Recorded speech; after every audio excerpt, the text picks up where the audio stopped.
ಶ್ರೀ ಭಗವಂತನು ಹೇಳಿದನು, ಪ್ರಿಯೇ, ಆತ್ಮದ ಸ್ವರೂಪವು ದ್ವೈತ ಮತ್ತು ಅದ್ವೈತಕ್ಕಿಂತ ಬೇರೆಯಾದ ಭಾವ ಮತ್ತು ಅಭಾವದಿಂದ ಮುಕ್ತಿ ಹಾಗೂ ಆದಿ ಮತ್ತು ಅಂತ್ಯಗಳಿಲ್ಲದಾಗಿದೆ.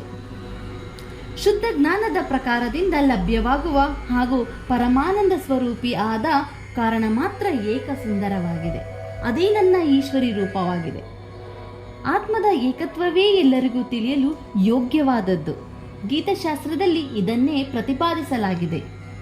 ಅಮಿತ ತೇಜಸ್ವಿ ಭಗವಾನ್ ವಿಷ್ಣುವಿನ ಈ ವಚನವನ್ನು ಕೇಳಿ ಲಕ್ಷ್ಮೀದೇವಿಯು ಪ್ರಶ್ನೆಯನ್ನು ಮುಂದಿಡುತ್ತಾ ಹೇಳಿದಳು, ಪರಮಾತ್ಮ, ನಿಮ್ಮ ಸ್ವರೂಪವು ಸ್ವಯಂ ಪರಮಾನಂದಮಯ ಮತ್ತು ಮನಸ್ಸು ಮಾತುಗಳಿಗೆ ನಿಲುಕಲಾರದದ್ದು.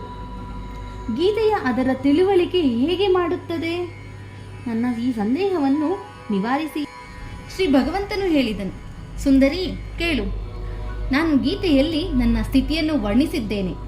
ಕ್ರಮಶಃ 5 ಅಧ್ಯಾಯಗಳನ್ನು ನೀನು 5 ಮುಖಗಳೆಂದು ತಿಳಿ, 10 ಅಧ್ಯಾಯಗಳನ್ನು 10 ಭುಜಗಳೆಂದು ತಿಳಿ, ಹಾಗೂ 1 ಅಧ್ಯಾಯವನ್ನು ಉದರವೆಂದೂ 2 ಅಧ್ಯಾಯಗಳನ್ನು 2 ಚರಣ ಕಮಲಗಳೆಂದು ತಿಳಿ.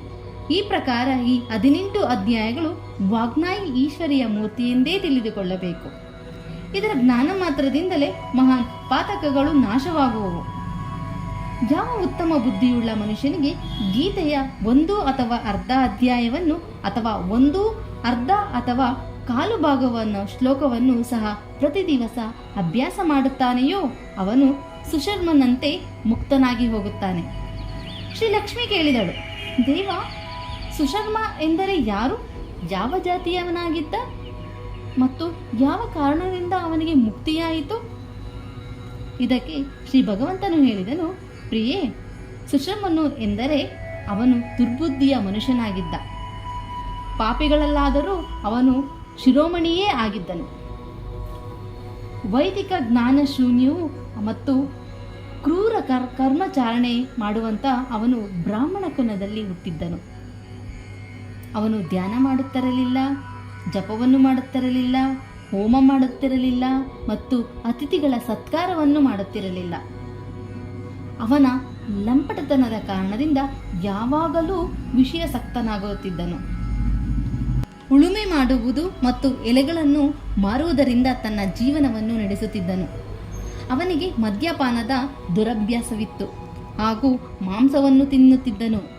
ಈ ಪ್ರಕಾರ ಅವನು ತನ್ನ ಜೀವನವನ್ನು ಬಹುಕಾಲ ಇದೇ ರೀತಿ ಕಳೆದನು. ಒಂದು ದಿವಸ ಮೂಢಬುದ್ಧಿಯ ಸುಶರ್ಮನು ಎಲೆಗಳನ್ನು ತರುವುದಕ್ಕಾಗಿ ಋಷಿಯೊಬ್ಬರ ಆಶ್ರಮದಲ್ಲಿ ತಿರುಗಾಡುತ್ತಿದ್ದಾಗ ಕಾಲರೂಪಿ ನಾಗರ ಹಾವು ಅವನನ್ನು ಕಚ್ಚಿತು. ಸುಶರ್ಮನ ಮರಣವಾಯಿತು. ತದನಂತರ ಅವನು ಅನೇಕ ನರಕಗಳಿಗೆ ಹೋಗಿ ಅಲ್ಲಿನ ಯಾತನೆಗಳನ್ನು ಅನುಭವಿಸಿ ಮಾನವ ಲೋಕಕ್ಕೆ ಹಿಂತಿರುಗಿ ಬಂದನು ಮತ್ತು ಅಲ್ಲಿ ಭಾರ ಹೊರುವ ಎತ್ತಾಗಿ ಹುಟ್ಟಿದನು. ಆಗ ಕುಂಟನೊಬ್ಬನು ತನ್ನ ಜೀವನವನ್ನು ಸುಖವಾಗಿ ಸಾಗಿಸಲು ಅದನ್ನು ಕೊಂಡುಕೊಂಡನು. ಎತ್ತು ತನ್ನ ಬೆನ್ನ ಮೇಲೆ ಆ ಕುಂಟನ ಭಾರವನ್ನು ಹೊರುತ್ತಾ ಬಹು ಕಷ್ಟದಿಂದ 7-8 ವರ್ಷಗಳ ಕಾಲ ಕಳೆಯಿತು. ಒಂದು ದಿವಸ ಕುಂಟನು ಎತ್ತರವಾದ ಒಂದು ಸ್ಥಳದಲ್ಲಿ ಬಹಳ ಹೊತ್ತಿನವರೆಗೆ ವೇಗವಾಗಿ ಆ ಎತ್ತನ್ನು ಓಡಿಸಿದನು. ಅದರಿಂದ ಅದು ಬಳಲಿ ಬಹು ಜೋರಾಗಿ ನೆಲದ ಮೇಲೆ ಬಿತ್ತು ಮತ್ತು ಮೂರ್ಛೆಯೂ ಸಹ ಹೋಯಿತು. ಆ ಜನ ಸಮುದಾಯದಿಂದ ಪುಣ್ಯಾತ್ಮನಾದ ವ್ಯಕ್ತಿಯೊಬ್ಬ ಆ ಎತ್ತಿನ ಯಶಸ್ಸಿಗಾಗಿ ಅದಕ್ಕೆ ತನ್ನ ಪುಣ್ಯವನ್ನು ದಾನ ಮಾಡಿದನು. ಆ ನಂತರ ಇನ್ನೂ ಕೆಲವರು ಜನರು ಸಹ ತಮ್ಮ ತಮ್ಮ ಪುಣ್ಯವನ್ನು ಸ್ಮರಿಸಿಕೊಂಡು ಅವುಗಳನ್ನು ಅದಕ್ಕೆ ದಾನ ಮಾಡಿದರು. ಆ ಗುಂಪಿನಲ್ಲಿ ಒಬ್ಬ ವೇಶ್ಯೆಯೂ ಸಹ ನಿಂತಿದ್ದಳು. ಅವಳಿಗೆ ತನ್ನ ಪುಣ್ಯ ಗೊತ್ತಿರದಿದ್ದರೂ ಸಹ ಆಕೆಯು ಜನರ ಎದುರಿನಲ್ಲಿಯೇ ಆ ಎತ್ತಿಗೋಸ್ಕರ ತನ್ನ ಪುಣ್ಯವನ್ನು ದಾನ ಮಾಡಿದಳು. ತದನಂತರ ಯಮರಾಜನ ದೂತರು ಆ ಸತ್ತ ಪ್ರಾಣಿಯನ್ನು ಮೊದಲು ಯಮಪುರಿಗೆ ಕರೆದುಕೊಂಡು ಹೋದರು. ಇದು ವೇಶ್ಯೆಯು ಕೊಟ್ಟಿರುವ ಪುಣ್ಯದಿಂದ ಪುಣ್ಯವಂತವಾಗಿದೆ ಎಂದು ಯೋಚಿಸಿ ಅದನ್ನು ಬಿಟ್ಟು ಬಿಡಲಾಯಿತು. ಪುನಃ ಅದು ಭೂಲೋಕಕ್ಕೆ ಬಂದು ಉತ್ತಮ ಕುಲ ಮತ್ತು ಶೀಲವಂತರಾದ ಬ್ರಾಹ್ಮಣರ ಮನೆಯಲ್ಲಿ ಹುಟ್ಟಿತು. ಆಗಲೂ ಸಹ ಅವನಿಗೆ ತನ್ನ ಪೂರ್ವಜನ್ಮದ ವಿಚಾರಗಳ ಸ್ಮರಣೆ ಇತ್ತು. ಬಹಳ ದಿವಸಗಳ ನಂತರ ತನ್ನ ಅಜ್ಞಾನವನ್ನು ದೂರ ಮಾಡುವ ಶ್ರೇಯಸ್ಸಿನ ತತ್ವದ ಜಿಜ್ಞಾಸುವಾಗಿ ಆ ವೇಶ್ಯೆಯ ಬಳಿ ಹೋದನು ಮತ್ತು ಅವಳು ದಾನದ ಮಾತನ್ನು ತಿಳಿಸುತ್ತಾ ಹೇಳಿದನು, ನೀನು ಆ ಎತ್ತಿಗೆ ಯಾವ ಪುಣ್ಯವನ್ನು ದಾನ ಮಾಡಿದ್ದೆ? ವೇಶ್ಯೆಯು ಹೇಳಿದಳು, ಪಂಜರದಲ್ಲಿ ಕುಳಿತಿರುವ ಆ ಗಿಣಿಯು ಪ್ರತಿದಿನವೂ ಏನೋ ಹೇಳುತ್ತಿತ್ತು. ಅದರಿಂದ ನನ್ನ ಅಂತರಂಗವು ಪವಿತ್ರವಾಗಿ ಹೋಗಿದೆ. ಅದರ ಪುಣ್ಯವನ್ನು ನಾನು ಅದಕ್ಕೆ ದಾನ ಮಾಡಿದ್ದೆನು. ಇದಾದ ನಂತರ ಅವರಿಬ್ಬರು ಗಿಣಿಯನ್ನು ಕೇಳಿದಾಗ ಅದು ತನ್ನ ಪೂರ್ವಜನ್ಮದ ಸ್ಮರಣೆ ಮಾಡಿಕೊಂಡು ಪ್ರಾಚೀನ ಇತಿಹಾಸವನ್ನು ಹೇಳುವುದಕ್ಕೆ ಪ್ರಾರಂಭಿಸಿತು. ಗಿಳಿಯು ಹೇಳಿತು, ಪೂರ್ವಜನ್ಮದಲ್ಲಿ ನಾನು ವಿದ್ವಾಂಸನಾಗಿದ್ದರೂ ವಿದ್ವತ್ತಿನ ಅಭಿಮಾನದಿಂದ ಭ್ರಾಂತಿ ಪಡುತ್ತಿದ್ದೆನು. ನಾನು ಗುಣವಂತರಾದ ವಿದ್ವಾಂಸರ ಬಗ್ಗೆಯೂ ಸಹ ಅಸೂಯೆ ಭಾವನೆಯಿಂದ ನನ್ನ ರಾಗ ದ್ವೇಷ ಹೆಚ್ಚಿ ಹೋಯಿತು. ಸಮಯಾನುಸಾರ ನನಗೆ ಮೃತ್ಯು ಸಂಭವಿಸಿತು.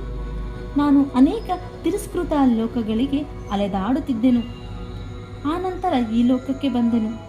ಸದ್ಗುರುವನ್ನು ಬಹಳವಾಗಿ ನಿಂದಿಸಿದ ಕಾರಣ ಗಿಳಿಯ ಕುಲದಲ್ಲಿ ನಾನು ಹುಟ್ಟಿದೆ. ಪಾಪಿಯಾದ ಕಾರಣ ಚಿಕ್ಕನಿಂದಲೇ ನನ್ನ ಮಾತೃ ಪಿತೃಗಳಿಂದ ವಿಯೋಗವಾಯಿತು. ಗ್ರೀಷ್ಮ ಋತುವಿನಲ್ಲಿ ಒಂದು ದಿವಸ ಮಾರ್ಗದಲ್ಲಿ ಬೇಗೆಯಿಂದ ನಾನು ಬಿದ್ದಿದ್ದೆನು. ಅಲ್ಲಿಂದ ಕೆಲವು ಶ್ರೇಷ್ಠ ಮುನಿಗಳು ನನ್ನನ್ನು ಎತ್ತಿಕೊಂಡು ತಂದರು ಮತ್ತು ಮಹಾತ್ಮರ ಆಶ್ರಯದಲ್ಲಿ ನನಗೆ ಒಂದು ಪಂಜರದಲ್ಲಿ ನನ್ನನ್ನು ಇಟ್ಟರು. ಅಲ್ಲಿಯೇ ನಾನು ಕಲಿತುಕೊಂಡೆ. ಋಷಿಗಳ ಬಾಲಕರು ಬಹಳ ಪ್ರೇಮದಿಂದ ಗೀತೆಯ ಮೊದಲನೇ ಅಧ್ಯಾಯವನ್ನು ಅಭ್ಯಾಸ ಮಾಡುತ್ತಿದ್ದರು. ಅವರಿಂದ ಕೇಳಿ ನಾನೂ ಸಹ ಪದೇ ಪದೇ ಪಠಿಸಲು ತೊಡಗಿದೆನು. ಈ ಮಧ್ಯೆ ಒಬ್ಬ ಕಳ್ಳನಾದ ಬೇಟೆಗಾರನು ನನ್ನನ್ನು ಅಲ್ಲಿಂದ ಕದ್ದುಕೊಂಡನು. ತದನಂತರ ಈ ದೇವಿಯು ನನ್ನನ್ನು ಕೊಂಡುಕೊಂಡಳು. ಈ ನನ್ನ ವೃತ್ತಾಂತವನ್ನು ನಾನು ನಿಮಗೆ ತಿಳಿಸಿದೆನು.